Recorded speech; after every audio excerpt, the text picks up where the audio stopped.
let's go ahead and get started with our base oils. We're going to blend up using our stick blender.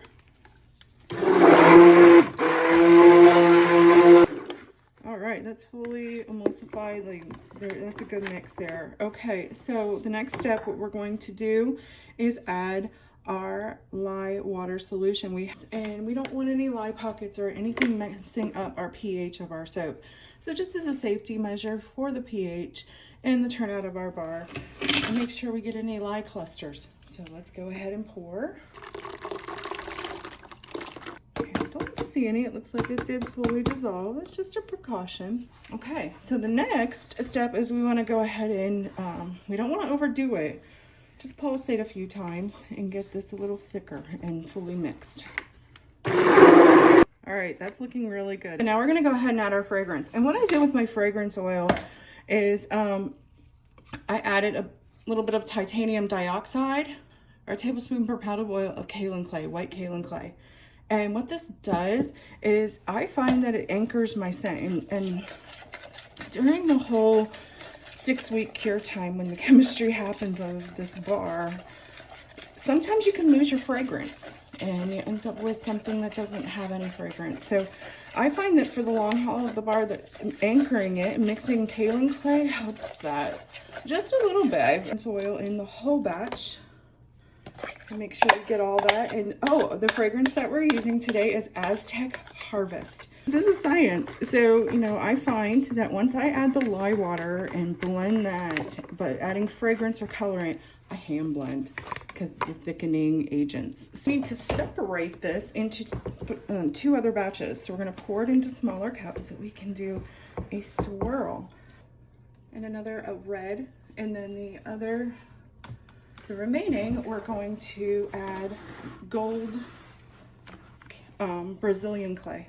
Your soap, Brazilian clay, and we're gonna hand mix this.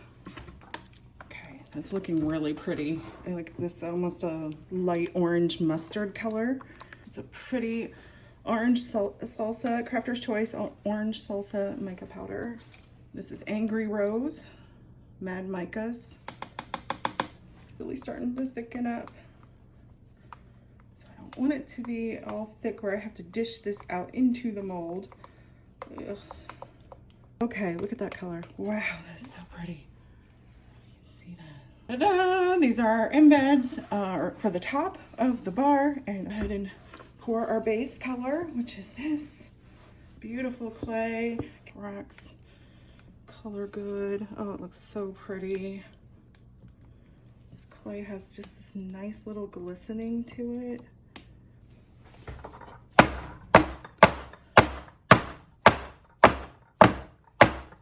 When you make soap, these, you know, it's starting to form as you're pouring it and things. It could create air bubbles, and then you have a hole in your soap, and that's part of the natural look of it.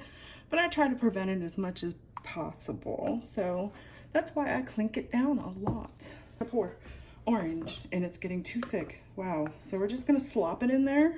Add more red, because that's starting to form too. That's a lot of soap batter here. I think I have too much for this mold. So what I'm going to do is start another purple mold. I think this is actually a little too full. I'm going to take a little bit off just because we have all those toppers and these won't fit in my soap boxes. What I'm gonna do is I'm going to grab this tool.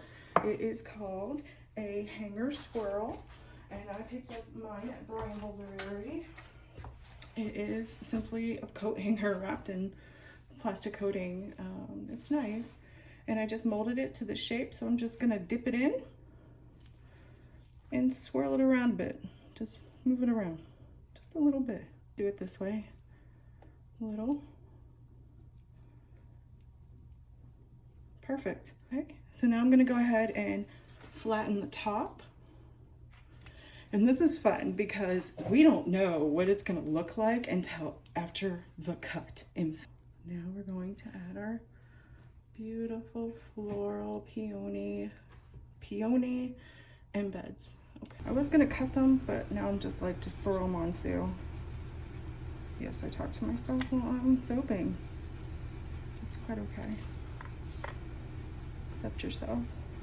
it's already really getting hard, so I don't want to mess with this too much. I want to just get them on there so they stick. I don't randomly put them everywhere. Just kind of wanted the whole thing covered in these beautiful peonies. Beautiful, beautiful, beautiful. I'm thrilled. Okay, let's do this other side quick. So I'm just trying to like put them down a little bit in so it really does stay as one piece. I don't want to see these flowers break off before. That one's sinking. Oh no, don't sink on me, no. Ta-da! It is gorgeous. And so what I will do is let this harden for about 48 hours. Refrigerator overnight. So I do that to protect them from cracking, because sometimes these, which a good indicator for cracking and heating up like that is a fast moving fragrance. So this is obviously a fast moving fragrance. These bars are already hardening. So I find that it does help when you use anything that you want to keep, you know, make a little brighter in color. Since I did do some titanium dioxide, obviously I do want those colors bolder. So I find putting it in the fridge overnight helps. And then I put it on the counter for the next day. And then if they're hard enough, which you can, I get too antsy. I'm like, I can't wait to see the cut. If they're hard enough and to take out of the mold firmly, then they're good to cut. Stay, and we are back, and I was able to unmold our soap. Look at this beautiful Harvest soap. It's so gorgeous. I was able to pull it from a mold, and this is a double mold. So I did get a slab cutter. So this is what this handy dandy tool is. This is a guitar string. We're gonna run it through the slab cutter to cut it into loaves, and then we'll use my bar cutter. So let's go ahead and pull this through. I've not used this yet. I picked it up on Amazon. Oh my goodness, it's smooth. To get a little uneven pressure there. Okay. Actually, it's a little more, or I cut it too low. As far as the width goes, it is a little tiny shorter, just a little than my normal bars, so I can adjust that. Not really, it's gonna be hard. So I think we'll probably adjust the box. It's our normal width. It's pretty much the same. So we're actually gonna get more than 2 loaves out of this. See, there's a little more. So we're gonna cut this again. So pretty. I'm gonna do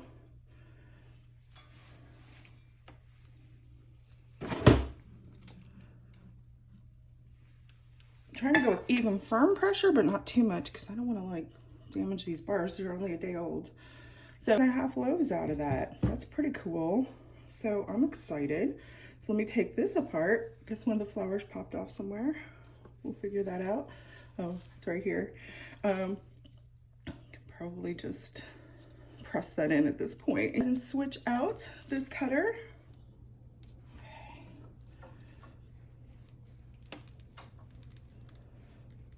This is the most exciting part of making soap.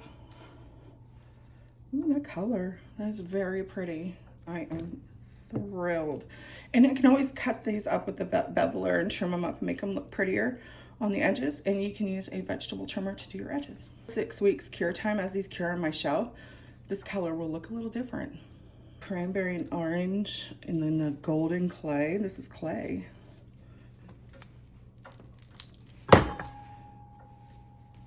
Just the end piece. Either I put them in a batch, a box of M pieces for customers to purchase, or I'll cut them up as sample bars.